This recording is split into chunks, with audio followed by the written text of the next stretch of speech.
Olá, sejam bem-vindos a mais uma aula de Ciências Naturais. Eu sou a professora Marta Teixeira e a professora Márcia Silva e estamos aqui hoje para mais uma aula de Ciências em que vamos continuar o tema da aula anterior. Não sei se ainda se recordam, não é, Márcia? Então, hoje vamos começar a nossa aula pegando no final da aula anterior. No final da aula anterior, se bem se recordam, nós lançamos um desafio para vocês tentarem resolverem em casa com recurso ao vosso manual ou outra fonte de informação que tivessem. Vamos começar então por aí. O desafio da aula anterior era vocês conseguirem encontrar algumas doenças infecciosas e quais eram os seus agentes causadores, quais eram os micro-organismos patogénicos que os causavam. E nós trouxemos aqui um exemplo de uma correção. Digo exemplo porquê? Porque existem várias doenças infecciosas, vocês podem ter escolhido outras quaisquer, nós optamos por trazer estas como exemplo, apenas como exemplo, ok? Então temos a tuberculose, que é uma doença causada por uma bactéria, a gripe, aquela gripe comum que todos os invernos anda aí, que provavelmente todos vocês já tiveram uma, é provocada por um vírus. Depois temos o exemplo do pé de atleta, que é provocado por um fungo, uma doença que também vimos na aula anterior, e a malária, é uma doença provocada por protozoários. Posto isto, hoje vamos então continuar o tema dos micro-organismos e como vamos continuar o tema da aula anterior, decidimos trazer aqui um pequeno quadro, resumo, síntese dos conceitos principais que falámos aqui na aula passada. Então, resumidamente, os micro-organismos podem ser protistas, fungos, bactérias ou vírus. Os micro-organismos são influenciados por fatores do meio, como é o caso da presença de alimento ou não, a temperatura, a umidade e a presença ou ausência de oxigênio. Estes fatores do meio vão influenciar o desenvolvimento dos micro-organismos, o seu maior ou menor desenvolvimento vai depender-se destes fatores. Depois, os micro-organismos podem ser divididos em dois grandes grupos. Os micro-organismos patogénicos são aqueles considerados maus, entre aspas, os patogénicos e os úteis. Pronto, os úteis são os bons, entre aspas, e os patogénicos os maus. Os patogénicos podem causar doenças infecciosas, como já falámos, o caso, por exemplo, a gripe, pé de atleta e doença do sono, aqui estes exemplos, e os úteis são micro-organismos como, por exemplo, as bactérias do tubo digestivo, as bactérias do solo, os decompositores do solo e ainda bactérias e fungos que são produtores de alimentos, que ajudam a produzir alguns alimentos e algumas bebidas que vimos na aula passada. Hoje, vamos então focar-nos principalmente aqui no lado esquerdo deste esquema, que são os micro-organismos patogénicos. Os micro-organismos patogénicos provocam-nos doenças, como já vimos, e hoje vamos tentar perceber então de que forma é que o nosso corpo se consegue proteger destas doenças, destes micro-organismos, o que é que nós podemos fazer para prevenir ficarmos doentes e, em último caso, caso fiquemos doentes, de que forma então é que nos podemos tratar. Então, vamos lá pensar um pouco. Na aula passada, vimos que os micro-organismos estão em todo lado. Os micro-organismos estão aqui no ar, que eu estou a respirar, estão na roupa que eu uso, estão nesta mesa que eu toco, estão em todo lado.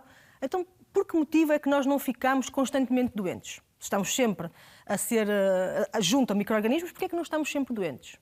Já pensaste nisso? Então, vamos lá tentar perceber aqui o porquê. Quais são os mecanismos de defesa do corpo humano? O nosso corpo possui mecanismos de defesa contra os micro-organismos. Temos ali uma imagenzinha de um rapaz que aparece com uma linha amarela, quase como se fosse um escudo à volta, a ser protegido dos micro-organismos. Então, os micro-organismos ou os agentes patogénicos são transmitidos de várias formas, pelo ar inspirado, nos alimentos que comemos, por outras pessoas que estejam infectadas e nos passem, ou até por outros agentes, como é o caso de alguns mosquitos, que às vezes a picada deles nos transmitem determinados micro-organismos. E então o nosso corpo consegue proteger-se destes agentes patogénicos através de dois mecanismos muito importantes. O primeiro são os mecanismos de barreira. Como o nome indica, uma barreira funciona quase como um escudo protetor. Vamos ver assim melhor o que são estes mecanismos de barreira. E os mecanismos de defesa interna, ou seja, no interior do nosso corpo também há alguns mecanismos para nos defendermos dos micro-organismos.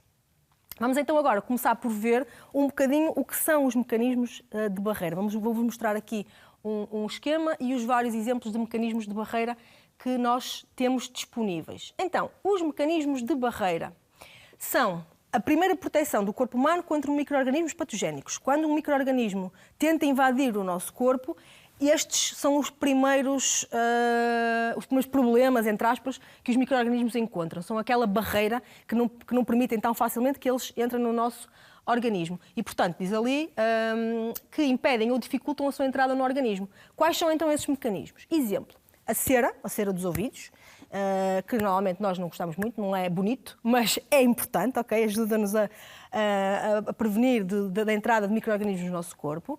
As lágrimas, a nossa pele é muito importante. A nossa pele é o maior órgão do corpo humano e se é a principal barreira, ou seja, protege-nos da entrada dos micro-organismos. E quando nós nos cortamos, fazemos uma ferida, é por isso que é tão importante depois desinfetar a ferida. Vamos ver um bocadinho mais à frente nesta aula, mas é importante porque aquela ferida é uma abertura para que os micro-organismos consigam passar pela pele e consigam entrar no nosso organismo. Mas já falaremos disso a seguir. Os pelos do nariz, a saliva, o muco, normalmente nós chamamos ranho, as ranhocas, que às vezes temos no nariz quando estamos constipados, principalmente, é o muco. O suco gástrico, que é um suco que existe, um líquido que existe no estômago, que ajuda à digestão dos alimentos. E ainda as secreções vaginais. Temos então aqui vários exemplos de mecanismos que nos protegem da entrada dos micro-organismos no nosso corpo. Vamos então, pegando nisto, fazer já um pequeno joguinho para vocês verem se conseguem identificar. Vai aparecer então duas imagens e vocês vão tentar perceber qual das imagens é que é um mecanismo de barreira e vamos selecioná-la. Infelizmente não vos consigo ouvir, não consigo ver as vossas respostas.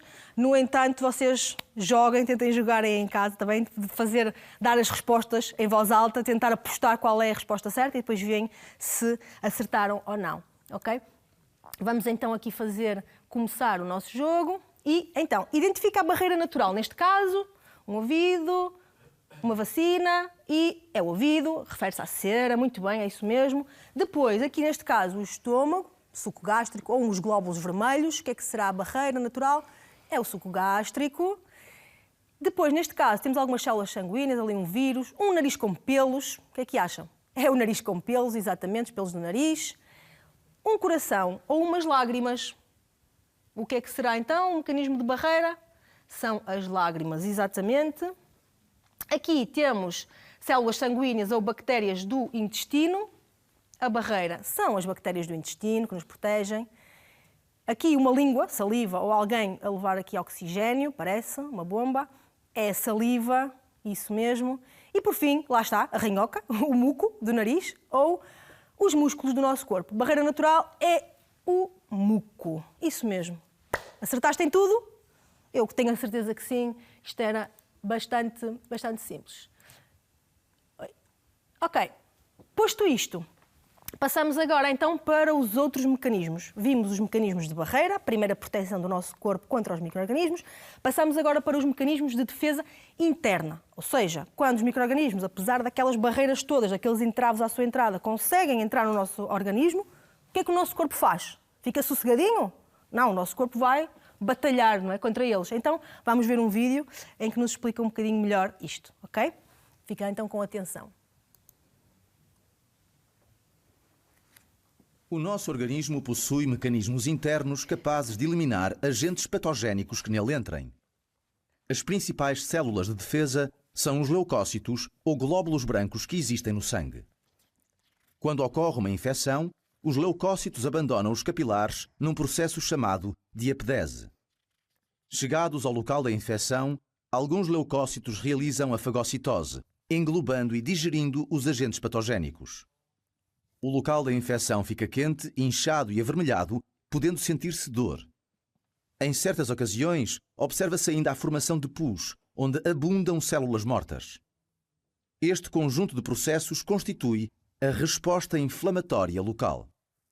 No entanto, se a infecção for mais extensa, a temperatura corporal aumenta e ficamos com febre. Apesar de incómoda, a febre inibe o desenvolvimento de micro-organismos e estimula a fagocitose. Um outro mecanismo de defesa consiste na produção de anticorpos. Estas substâncias são produzidas por um tipo especial de leucócitos, os linfócitos. Os anticorpos ligam-se aos agentes patogénicos e neutralizam-nos. Terminada a infecção, alguns destes linfócitos permanecem no nosso organismo, prontos a produzirem mais anticorpos se necessário. Cada tipo de anticorpo atua apenas sobre um agente patogénico específico, sendo esta a razão pela qual ficamos imunes a certas doenças. A diapedese, a fagocitose e a produção de anticorpos são processos que permitem a defesa do nosso organismo contra agentes patogénicos e são realizados por leucócitos. A febre aumenta a eficácia de combate a micro-organismos patogénicos. Bom, então, através deste vídeo e agarrando nas palavras da professora Márcia, então os micro-organismos ultrapassam as barreiras do nosso corpo, as barreiras naturais que a professora Márcia falou. E através deste vídeo vocês conseguiram compreender, pelo menos um bocadinho melhor, quais são então as nossas defesas internas. Quem é que vai combater então a entrada dos micro-organismos? Quais são estas defesas? Se bem se lembram, na última aula na última aula de ciências, foi falado dos leucócitos, os glóbulos brancos. São eles então aqui os responsáveis, já está aqui o que eu preciso. Portanto, são eles os responsáveis pelo nosso exército interno. Por exemplo, são eles os nossos soldados. São eles os responsáveis por esta segunda proteção do nosso corpo contra a entrada destes micro-organismos patogénicos que são causadores de doenças. Portanto, o que é que eles vão fazer? Vão eliminar essa infecção, esse micro-organismo que entra e envolve, como eu já disse e referi, os leucócitos. Os leucócitos são estas células que vocês veem aqui representadas. Numa primeira fase, os nossos leucócitos, os nossos glóbulos brancos, vocês nos vossos manuais encontram estas duas designações, vão produzir dois tipos de resposta. Uma resposta mais específica e uma resposta mais geral. Vamos lá ver então isso com um bocadinho mais de pormenor. Então, o que é que acontece? Vocês também viram no vídeo que quando estamos sujeitos a uma pequena a uma infecção, a uma picada, o nosso organismo vai responder numa chamada resposta inflamatória, ou seja, vai reagir contra essa entrada desse micro-organismo. Como? Causando ali algum inchaço, a zona pode ficar avermelhada, vermelha. Porquê? Porque há um fluxo maior do sangue que ali passa. Poderá haver um aumento da temperatura, que pode ser local, se estiver aqui relacionado com, por exemplo, vem aqui uma zona local, uma picada aqui do inseto. Poderá haver nesta zona aqui um aumento da temperatura, como também de dor, mas este aumento da temperatura também foi focado no vídeo que poderá ser febre, ou poderá vir na forma de febre. A febre, apesar de ser desagradável para nós, não é? Porque nos sentimos mal, esta febre significa que os nossos leucócitos, o nosso exército pessoal, está então a combater esta entrada destes micro-organismos. É a sua resposta. Agora, como é que essa resposta é feita? Que também esteve muito bem explicada no vídeo que vocês viram. Portanto, temos aqui os vasos sanguíneos, neste caso temos aqui os capilares sanguíneos, e dentro dos capilares sanguíneos, não é, o nosso sangue tem vários constituintes. Entre eles existem, então, os glóbulos brancos, os leucócitos, está bem? Os leucócitos é realmente o conceito mais adequado a usar. Estes leucócitos vão ter a capacidade de atravessar estes vasos sanguíneos, estes capilares. Como? Através de um processo que se designa de diapedese. Depois, o que é que vai acabar por acontecer? Quando há esta passagem para o exterior, o nosso leucócito, digamos que vai dar um abraço ao micro-organismo patogénico e vai acabar por o digerir e destruir. Está bem? E esta resposta não é uma resposta específica, ou seja, independentemente do micro-organismo que entra, existe então essa ação por parte do leucócito. No entanto, também viram no vídeo que os leucócitos podem ter um tipo de resposta interna específica, em que há a produção de anticorpos. Específica porquê? Também no vídeo foi referido que esses leucócitos se chamavam linfócitos, porque dentro dos leucócitos há vários tipos de leucócitos, está bem? Portanto, entre eles temos os linfócitos. Aqui não está a designação de leucócito ou linfócito, está apenas a designação geral. E este leucócito, por exemplo, aqui vai apenas produzir anticorpos para a bactéria A. Portanto, é específico para a bactéria A. E depois temos outro aqui em baixo, o leucócito, que vai produzir anticorpos especificamente para a bactéria B. Portanto, este tipo de resposta é uma resposta específica. Estes anticorpos vão ficar no nosso organismo, no nosso corpo, para uma futura infecção. Portanto, apenas inativam estes micro-organismos patogénicos que são causadores de doenças.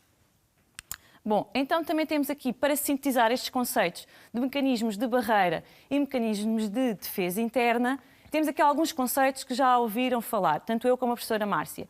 Temos os pelos, anticorpos, saliva, febre, temos a fagocitose, inflamação, as lágrimas e a cera. Por exemplo, os pelos serão, eu sei que vocês lá em casa estão a fazer ao mesmo tempo do que eu este exercício e eu sei que estão a responder corretamente. Portanto, os pelos é um mecanismo de barreira, anticorpos é a nossa defesa interna, portanto, são anticorpos produzidos pelos leucócitos. Temos a saliva, mecanismo de barreira, a febre, é um mecanismo de defesa interna, ou seja, os nossos leucócitos vão produzir defesa, ou seja, vão defender o nosso corpo. Depois temos a fagocitose, que é o processo que se designa, então, de defesa interna também. A inflamação é a resposta, também faz parte dos conceitos que englobamos ali de mecanismos de defesa interna. E as lágrimas e a cera são, então, mecanismos de barreira. Então, o que é que vem a seguir? Então, se nós temos os nossos mecanismos de barreira, se eles são ultrapassados, temos os de defesa interna, o que é que nós, no dia-a-dia, podemos fazer para impedir que isto aconteça? Não será também possível termos aqui alguns cuidados de higiene para evitar esta entrada destes micro-organismos? Vou-vos deixar aqui com um vídeo para vocês tomarem atenção e tentarem perceber se é ou não é verdade que nós, se tivermos os devidos cuidados de higiene, conseguimos então impedir a entrada de micro-organismos. Então tomem atenção. A melhor forma de combater as doenças infecciosas é a prevenção. Podemos adotar medidas simples para impedir a reprodução e o desenvolvimento de micro-organismos patogénicos, como, por exemplo, lavar as mãos após usar os sanitários e antes de tocar em alimentos, espirrar para um lenço ou para a dobra interior do cotovelo, não partilhar talheres nem objetos de higiene pessoal, ou proteger e desinfetar feridas. Podemos ainda desinfetar as superfícies em contacto com as mãos, como corrimãos, maçanetas, puxadores ou teclados. Embalar bem o lixo orgânico e deitá-lo no contentor. Conservar os alimentos no frigorífico. E vigiar a saúde e as vacinas dos animais domésticos.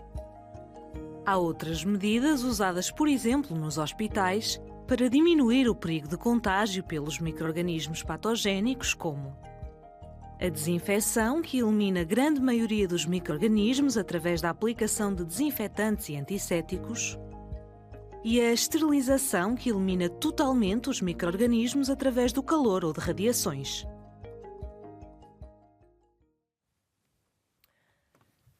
Então, agora que vimos este vídeo sobre a higiene e prevenção de doenças, já ficaste a saber um pouco mais de que forma é que que atitudes é que nós podemos ter para ajudarmos o nosso corpo nesta batalha, digamos assim, contra os micro-organismos. Temos os mecanismos de defesa interna, temos os mecanismos de barreira, mas nós podemos ajudar o nosso corpo também a lutar contra estes micro-organismos. Então, o que é que nós, com gestos muito simples, podemos fazer? Ter, então, cuidados de higiene. Os cuidados de higiene são uma das formas mais importantes que temos para prevenir as doenças infecciosas. Os cuidados de higiene não são só aquela higiene que nós, normalmente, quando se fala em higiene, pensamos em higiene corporal, não é? O tomar banho, por exemplo.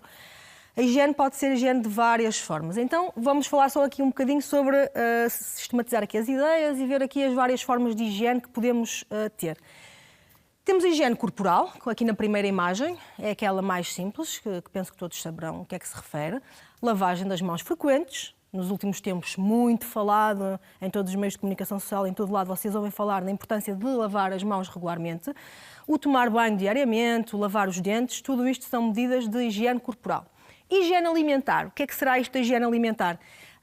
Provavelmente vocês ainda não cozinham em casa, não sei, mas o pai, a mãe, a avó, alguém em casa deve cozinhar e então há aqui algumas regras de higiene alimentar que são muito importantes que se tenha. Nomeadamente, e provavelmente também já sabem, que são lavar muito bem os alimentos, principalmente aqueles que vão ser consumidos crus.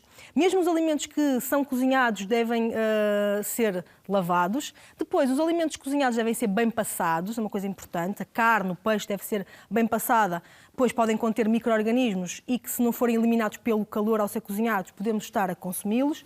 E depois ainda, também é importante, reparem na imagem que ali está. Umas mãos com uma faca a cortar legumes. Porquê é que está ali aquela imagem? É muito importante a limpeza dos utensílios de cozinha, dos materiais, quando mudamos o alimento que estamos a confeccionar. Ou seja, não devemos, por exemplo, usar uma faca para cortar carne crua e depois, sem a lavar, ir cortar legumes que vão ser consumidos crus, por exemplo. Isto porque a carne crua pode estar contaminada com alguns micro-organismos. Vamos usar a faca para cortar alguns legumes que vamos consumir crus, imaginem, vamos estar então depois a ingerir esses micro-organismos. Portanto, regras de higiene alimentar são também muito importantes. Depois temos aqui mais 2 tipos, digamos assim, de higiene. A higiene das habitações, como o nome indica, é a higiene que devemos ter em nossa casa. Mudar as roupas de cama com regularidade, mudar as toalhas de banho, da casa de banho também com regularidade, arejar a casa todos os dias, devemos abrir as janelas das várias divisões da casa para a casa poder arejar e entrar ar fresco, digamos assim. O limpar, o pó, aspirar, etc. Higiene da roupa e do calçado é lavar a roupa regularmente, né, todos os dias. Quando se usa uma roupa num dia, essa roupa ser colocada para lavar, e mesmo o calçado com alguma frequência devemos então limpar, lavar o nosso calçado. E por último, temos aqui mais 2 formas então de higiene. A esterilização e a desinfecção. Estas 2 formas de higiene são muito semelhantes. Elas permitem o quê? A eliminação de micróbios, de agentes patogénicos. A esterilização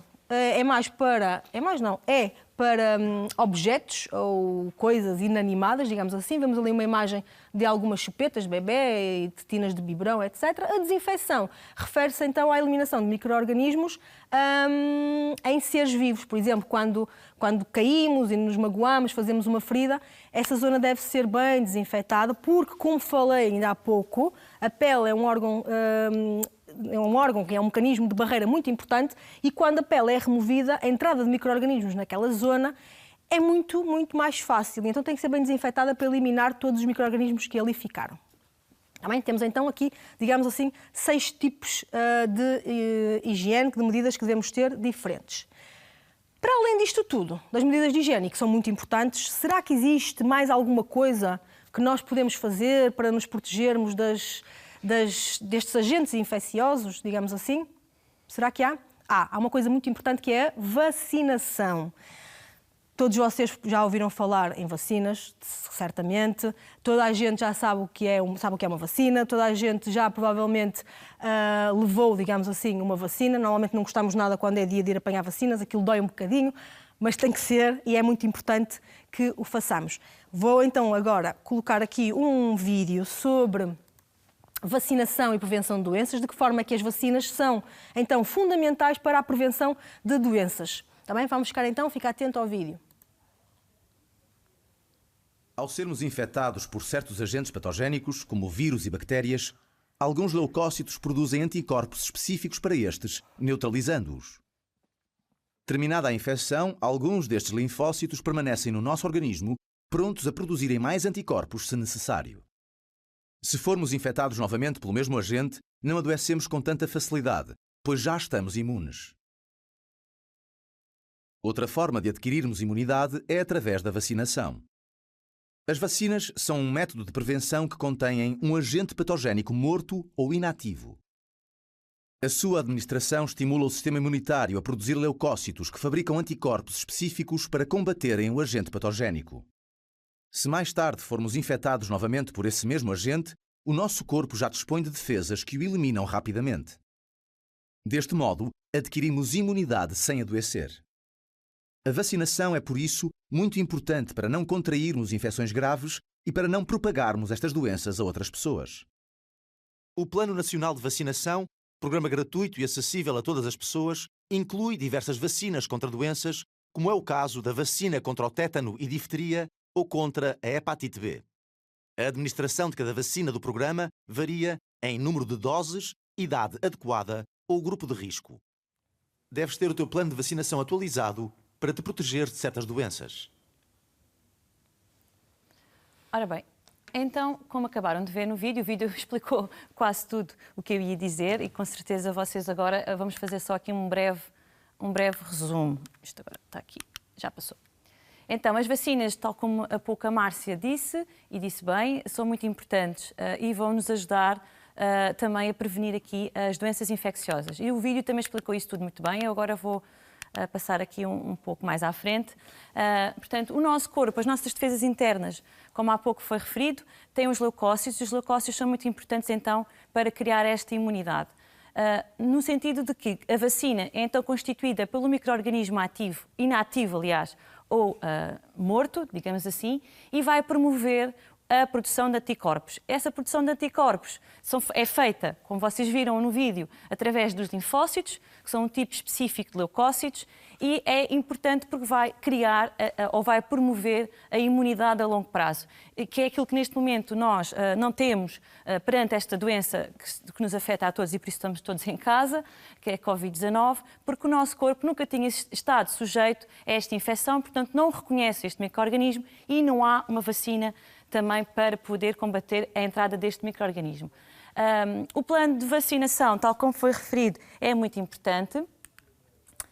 O nosso país tem as vacinas, estas vacinas são administradas de forma gratuita à população, aquelas que estão no Plano Nacional de Vacinação. Esta imagem não está assim, se calhar, muito bem para vocês verem, mas ela está também no vosso boletim de vacinas, que viram há pouco no vídeo. O boletim de vacinas tem lá esta indicação. O Plano Nacional de Vacinação para 2020 é este o esquema recomendado pela Direção-Geral de Saúde. E, portanto, já foi há pouco falado quais são as vacinas essenciais. Então, se nós, agora vou aqui apressar um bocadinho, já estamos aqui na parte final da nossa aula, vamos passar isto aqui um bocadinho mais rapidamente. Então, se nós temos as nossas barreiras naturais, temos as defesas internas do corpo, temos os cuidados de higiene e temos também as vacinas, o que é que falta aqui? Será que o uso de medicamentos é importante? Por que é que tomamos então os medicamentos? Vamos ver só aqui este pequeno vídeo, rapidamente, e depois fazer um resumo também da aula de hoje, está bem? Entretanto, se houver algum problema, na próxima aula... Se calhar este exercício aqui passamos à frente, que é sobre as vacinas, de uma forma muito rápida. Vou tentar que isto corra rápido. Uma vacina confere imunidade ou não? O que é que vocês acham? Sim, senhor, confere imunidade. Ela é específica para uma doença... Aliás, ela é específica para uma doença, portanto, esta afirmação está falsa. Contém os anticorpos que vão combater o vírus ou a bactéria assim que o organismo seja invadido. É falso, porque ela contém o micro-organismo inativo. Contém um agente infeccioso, portanto esta é a verdadeira, e não previne as doenças, mas é eficaz no seu tratamento. É uma afirmação falsa. Depois, se calhar, aqui... peço desculpa. Este vídeo, se calhar, vamos ver ainda.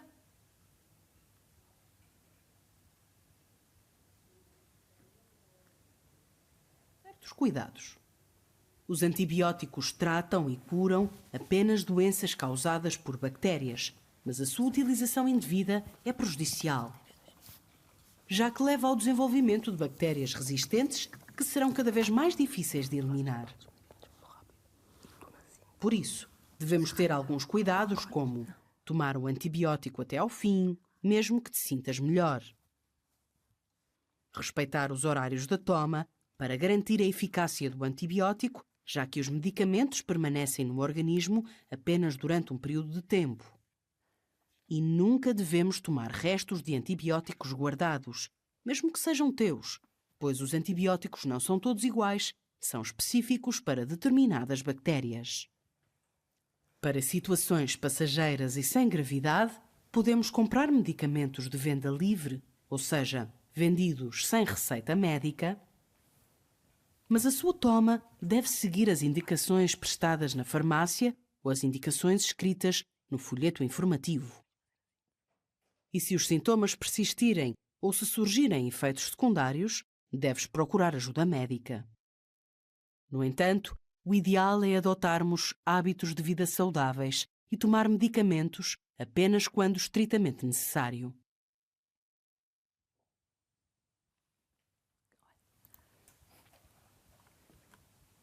Bem, nós tínhamos ainda umas pequenas explicações sobre isto que vimos no vídeo, Queria falar um bocadinho convosco, então, da diferença então, dos medicamentos que requerem receita médica e daqueles que são de venda livre, os 4 tipos de medicamentos, digamos assim, para o micro-organismo causador das doenças, mas estamos mesmo a terminar a nossa aula. Depois, na próxima aula, podemos voltar a falar um pouquinho disto, está bem? Vou deixar-vos só aqui com o nosso desafio para a próxima aula, ok? O desafio, comenta a afirmação: estou com gripe, preciso tomar um antibiótico. O que é que acham?